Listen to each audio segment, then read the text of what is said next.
presentation Julia Boga. I'm working at World University Service in Wiesbaden, and I warmly welcome you to this online presentation. The content of today's presentation is a short introduction to what World University Service is doing in the frame of reintegration. I will deliver you some facts and figures about Tunisian students in Germany and about their reintegration. Next, I will touch the most interesting topic for you, I guess, the labor market in Tunisia and how you may find your niche in working there after you return.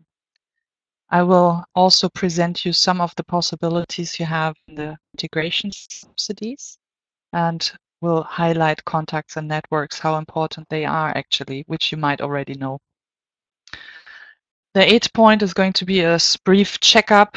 Do you have everything at hand for the application documents? And last but not least is your timeline, very important for you. And of course, the contacts and some references in case you want to read further on the topic.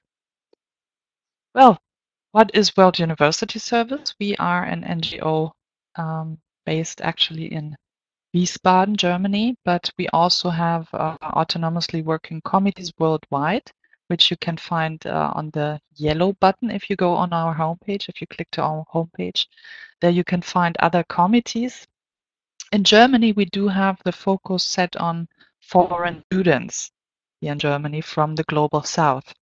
And actually, it's very interesting because we learned, we saw that there is a great demand on what happens after studying in Germany. How do I get a job in case I return again?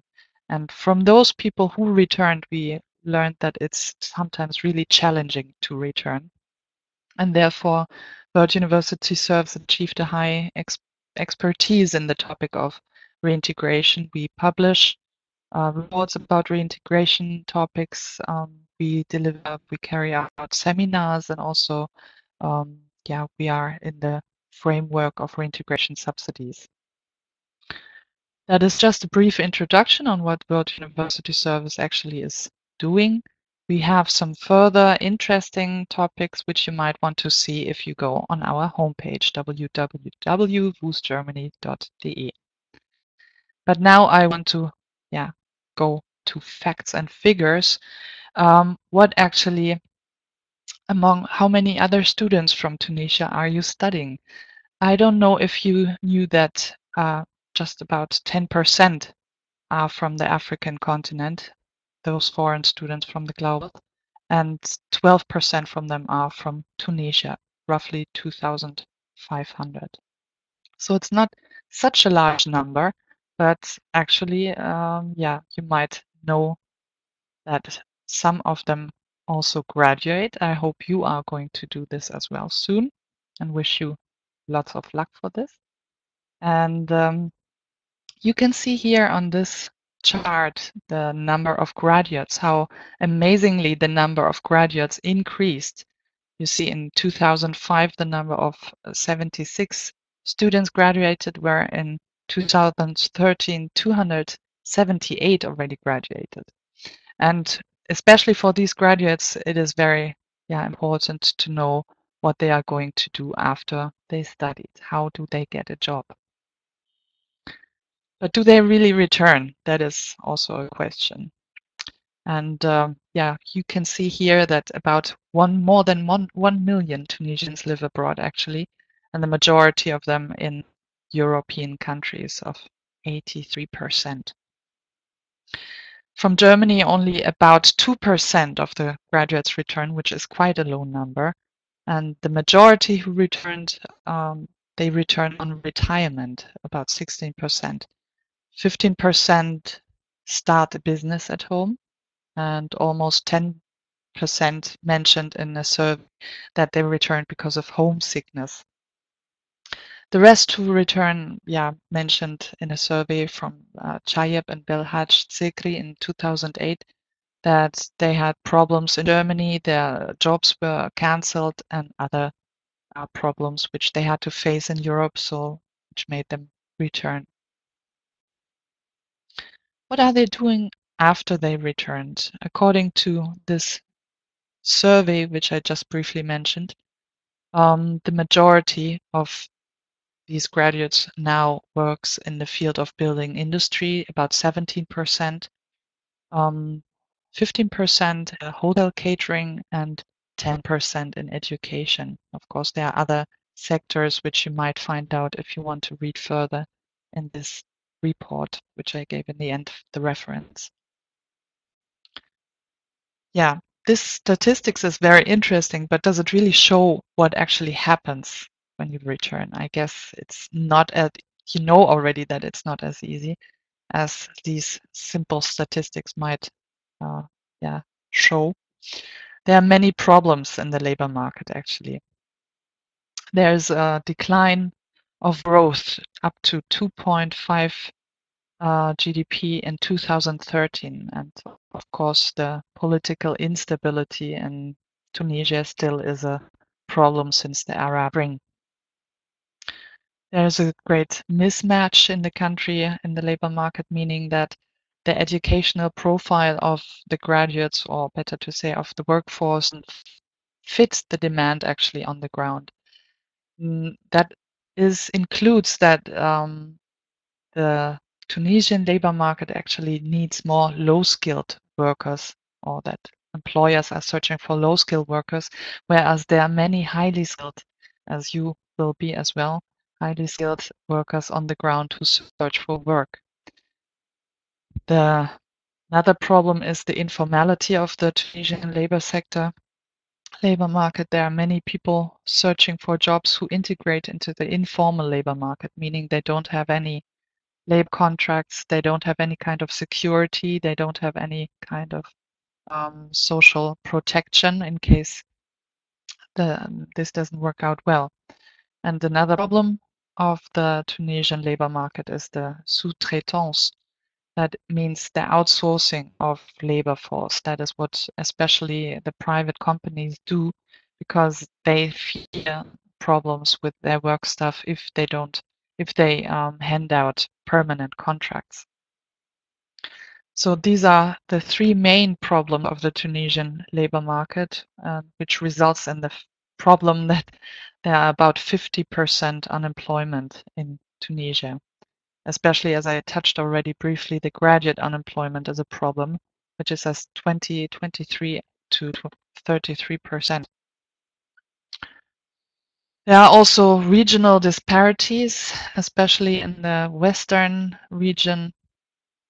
And also in the center, there are high percentages of unemployment, and in the branches we see that the industries have the highest amount, or in the services, sorry, they have the highest amount of employment to offer, followed by the industry at 34 and agriculture at 16.3. Especially in the industry, in the services, there are finances and insurance, telecommunication, hotels and restaurant. These are the jobs which are available on the ground the most. So coming to the next chart, the next picture shows you the percentage of how the labor market in Tunisia is divided by sectors. You can see here the 30% self-employed and unpaid, and 34 work in private informal, which I mentioned is the greatest problem, whereas only 14% work in the private formal market, which is a great problem because this causes insecurity, and insecurity is actually the factor which drives people continue their migration. About 22% of the returned migrants from Tunisia work in the public sector. That shows how much, or these 22% actually prefer to reintegrate into the public sector because they feel it's more secure, but also it brings some challenges to work for the public sector, because you also have to first integrate, and there's also an age barrier at about 40 if I'm not wrong informed. Well, the most important thing for returning home is that you must have a clear understanding of what you are seeking actually. What job do you really want to have? There's vision versus reality. You have to, first of all, lower your income expectations and to be ready to move to another region than you initially expected or initially wanted to return to. You really have to be flexible. You should have some practical experience on the ground. That means that you best should do an internship right away if you're not, if you didn't do it yet. It is highly recommendable to understand the nature of the labor ground by going there and by carrying out an internship at least, or if possible, even to understand how the things are working if you really want to return, or what could be your opportunities, and also, of course, to improve your networks and social contacts. Yeah, you have to identify your current and skills and update them, of course. What is really needed, as I mentioned, the mismatch in the Tunisian labor market is a great problem. Do you really can offer what the Tunisian employers intend to look for? What they need is actually reliability on the ground. That is also having the right soft skills. That is mostly a problem. And I have to say that mostly those graduates from the humanities and technical subjects have great problems to find jobs because, as I mentioned already, the lower skilled workers are demanded very often, much more than the graduates. Therefore, you really have to also understand what makes your profile out, because there are many graduates from abroad, and you really have to, face the fact that it's going to be very competitive if you return. For that reason, it is advisable to make some practical exercise, which I'm now going to invite you for, to have your sketchbook and to join me in the diamond ranking of your dream job, alternative job, and the possibility, what is still possible and what is your worst case solution. By doing this diamond ranking here in the first chapter, of course, you in the first stone, you fill in what you really dream of, what is really at high stake. For example, becoming a minister or becoming the company owner of a big firm, of a huge firm, something you really have a vision on.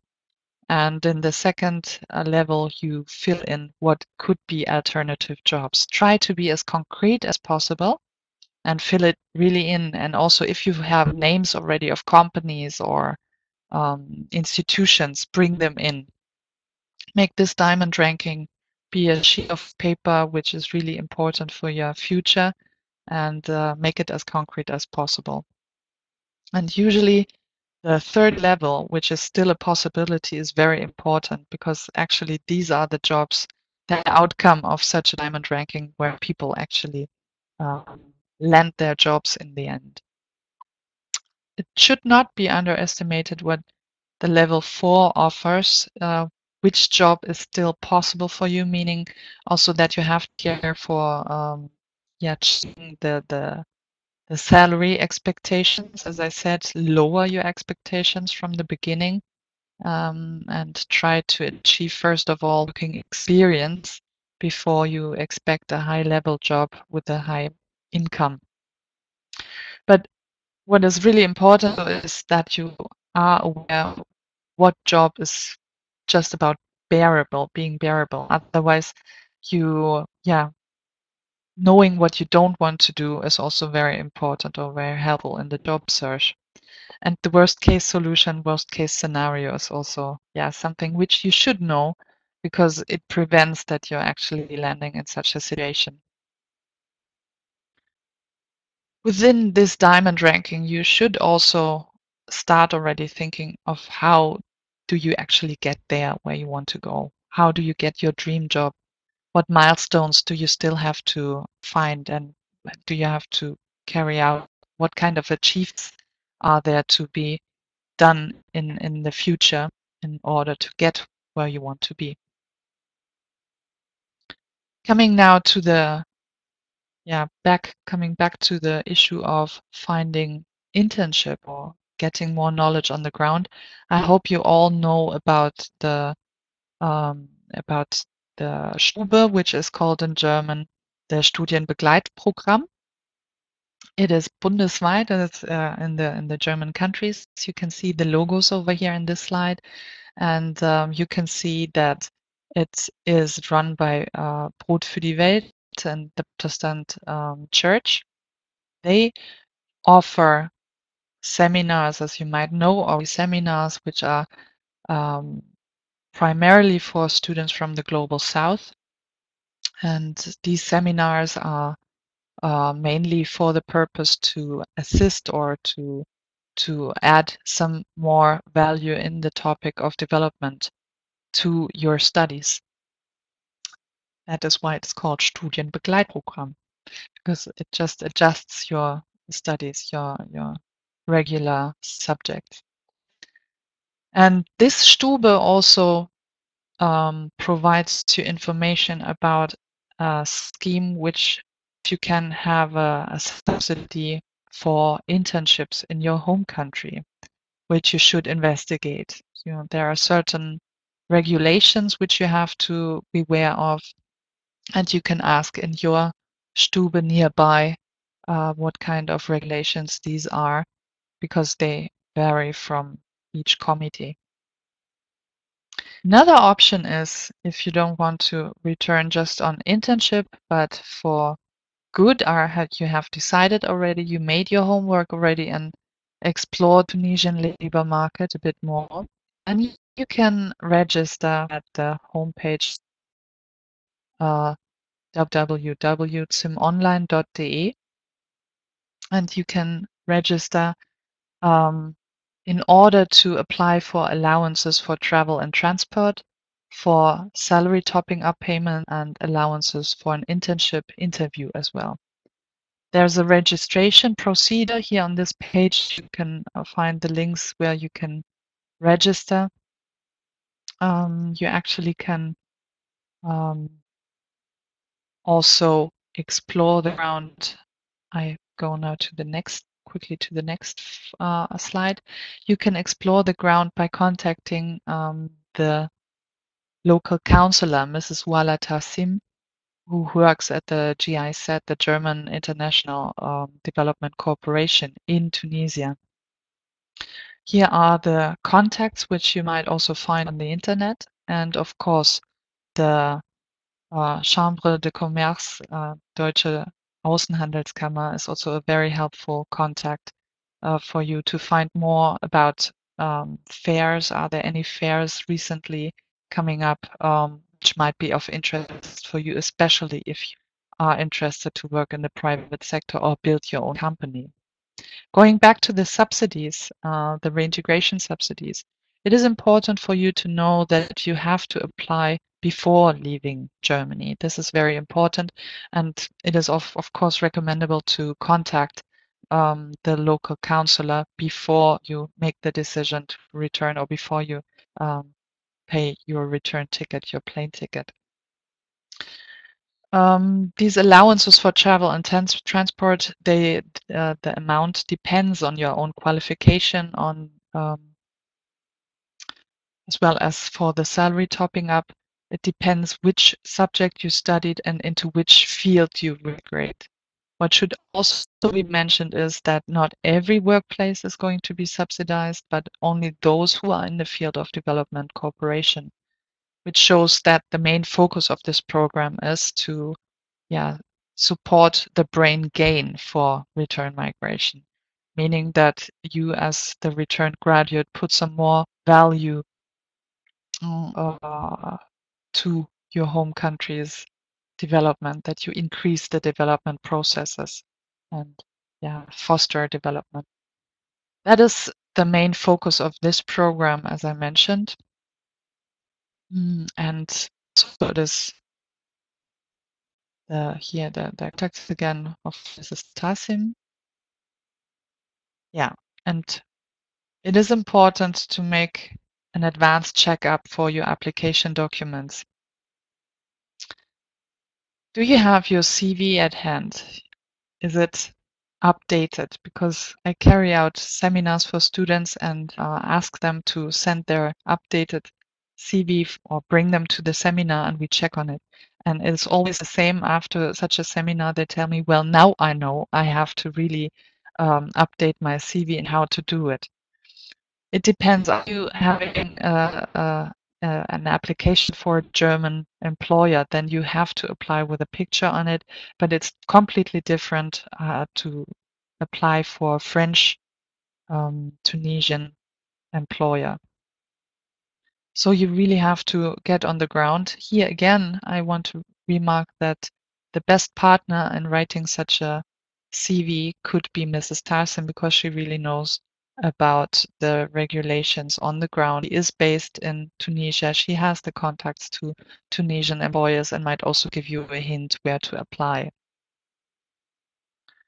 The French style, as I said, is different to the German CV, but what is common, what they both have in common, is that they should be coherent, meaning that they show your qualification on a very clear, very fast spot, so that the employer who is checking, who's screening all these incoming application has a fast look on what is important for him or her.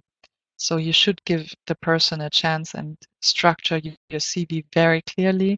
You should not have any gaps, any time gaps. If you have them, if you realize that there is a serious time gap, you should fill it. You should mention, you should not drop it because maybe you have been unemployed or on the job search. Mention what you did, but put that in a positive light. For example, if you have been unemployed, you can mention, but at the same time tried to pursue a PhD, you can mention such things as well, even though it did not end in the way you wanted it to be, but it should be mentioned. Your cover or motivational letter is also quite tricky letter, quite tricky document because it has to be very short. Yeah, like the CV and the resume. It should be also very short. The maximum is 2 pages. If you are heading for the educational sector, please put your publications on an additional sheet. Don't bring it into the CV because too much for the CV. I saw recently I saw the of a researcher and he had 27 pages and I said it's not going to happen. The employer is not going to screen through, even though if it is a university, they will not read it. So please bring your publications on an extra sheet. The cover and motivational letter must be also very short. It must not be longer than 1 page, and it should include a introduction on who you actually are, where you found the application, or if you just saw the company or the place on the internet. You should mention why are you interested in the company and the position that is advertised, and you also should clearly specify what you actually can offer to this firm. That makes us come to the language you should use. It's a very short sentences are advisable. Usually people tend to have long sentences, but actually the shorter the better. I learned that a nice phrase that you should ask your commas from time to time if they not really want to be dots in real life. So in order to make the sentences a bit shorter and to make it easier for the human resource personnel to screen their applications and to read through the motivational letter. Another task to have your certificates and the translations at hand. Do you have for all student jobs which you carried out, do you have certificates? Did you ask for them? If not, do this now. You don't have time. As soon as you graduated, things will speed up and you don't have any time anymore to do such bureaucratic stuff. It will be very fast for you to have to react, and therefore it's advisable to take your time now and look for the certificates. Are they at hand and are they translated into French or maybe, the German, from French into German if you want to apply in a German firm in Tunisia and had worked before in a French company. But actually, I don't think it's necessary to translate from French into German. Also, your references. Do you have any referrals from, especially in the field of education? It's required to have at least 2 references from professors, from lecturers, who give you a certain kind of standing, of course. This is all important. Do you know such people who could do referrals? Of course, you don't have to stress this kind of service. Let's mention it service because professors are overwhelmed with work, and it's just another additional task for them. Which, of course, it's a bit problematic for them to do this. But of course, also if you go into the private sector, it'd be interesting if you have an application with a referral. Have you worked already? Do you know of someone who has worked in this field or in this specific company already? So mention this. Even it's sometimes advisable to bring that into the motivational letter, the cover letter. The publication list, I touched on that already. And last but not least, today is these days are known for the online presentations. Polish your online profiles. Look at LinkedIn, at your Xing profile. Your Facebook profile might be also seen by those potential employers. Some also have a profile on ResearchGate or Expertier. Make sure that you also identify gaps, time gaps. Do you have any additional qualifications since the last time you updated your profile? Bring that in. Also, your language qualifications. It's very important to show, for example, that you're also fluent in English. That could give you a competition advantage in competition. Well, coming to the point of time, as I mentioned already, it's very important to have a good time management. And it's advisable also for you to have a brief timeout for a sketch of your own timeline. Did you already carry out internships, practical skills? Did you achieve them as much as it is needed? Do you have, for example, if in case a special program is needed, programming skill, do you have any skills in carrying out specific activities? Then you really should do it now, because as soon as you graduated, I mentioned the time's gone for this. And you must not only also forget that you also have to organize your return by canceling your contracts here in Germany. You have to cancel contracts, cancel your mobile contract. For example, I had a friend who had really problems because she left without canceling her mobile contract, and it was giving her a bad time, I have to tell you. Update your application documents. We just went through this already. And close your bank account. That will be one of the final tasks to do. The translation of the certificates, I touched on this already. The registration in Germany is important. And for the content, it is highly, highly, highly recommendable to identify your employers. And I would suggest that you start with that point. Identify your employers just right today after you saw this movie, and make a list of potential companies in Tunisia where you would like to integrate, that you also contact the local counselor to make a personal approach to her. What is on the ground? You have a look at your application documents in order to find out what is lacking. Because it is, from our experience, it's always a bit problematic. The graduates think they might turn and might from scratch get a good job, but it's not the case. And as soon as you realize how cumbersome the job search really is, you get frustrated. But if you are prepared for this situation and have prepared already by the time you are here in Germany, then it might be easier, or you might find a solution to your problems sooner than than by the time when you just returned and find out then. Coming to the contacts, in case you have any questions, I would love to try to answer them. And here you find my contacts at World University Service, the German Committee in Wiesbaden, our telephone number, the email address, the general email address, and also my email address. In case you are interested for the reading, you can find a very interesting report on Chayeb and Belhaj Zekri, as I said, from 2008, Return Migrants to the Maghreb Countries, Migration to Tunisia.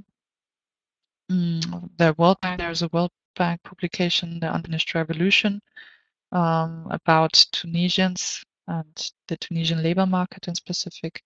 And from Zouari, also from 2014, Employment Policies and Active Labor Market Programs in Tunisia, which might be interesting for you to read through depending on which sector you want to integrate. As I mentioned, the most interesting, or the sector offering the most security, is the public sector. But from my experience, I know that most Tunisian students or graduates intend to become self-employed, and then it's really, really important for you to know about the labor market regulations. For example, if you are an employer, you will also see what difficulties it brings to hire qualified staff.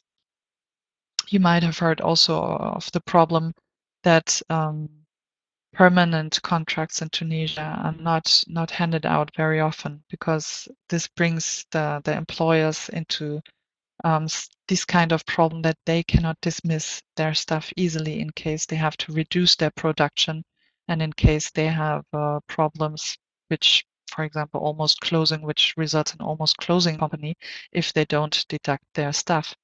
But this is almost impossible in Tunisia, and therefore people are very hesitant to hand out permanent job contracts, but prefer to have terminated job contracts from up to maximum 4 years.